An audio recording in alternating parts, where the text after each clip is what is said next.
So, hi mga seswa, ngayong araw ng linggo, tayo ay gagawa ng napakasarap na cheesecake mga seswa. Ayan, oh, ang sarap talaga mga seswa. First time kong gumawa niyan. So, halika na, papakita ko na sa inyo kung paano ko ginawa yan. Sa isang bowl, maglagay lang tayo ng 1 and 3/4 cups of flour, 2 teaspoon of baking powder, 1/4 teaspoon salt. Yan, paghalu-haluin lang siya mga seswa. Tapos, iset aside mo lang siya. Yan. Sa isang bowl ulit, maglagay tayo ng 1/2 cup of butter, 1/2 cup of sugar, 2 eggs, tapos i-mix natin siya. Tapos yung minix natin kanina na flour, ilagay natin ng paunti-unti at maglagay din tayo ng paunti-unting condense.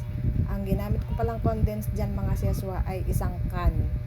Ayan, mix lang natin ng paunti-unti ilagay natin din ng paunti-unti mga seswa. Tapos naglagay ako ng melted cheese. Ayan yun. Ayan, ganun lang kadali mga seswa. Tapos ilagay na sa lalagyanan. Ayan. O diba? Ayan na. Tapos na mga seswa. At naglagay din ako ng melted cheese sa taas. Ayan. Tapos ibibake na natin ng 25 to 30 minutes. So, eto na nga. Ayan mga seswa. Tapos na. Oh, ang sarap. Babush.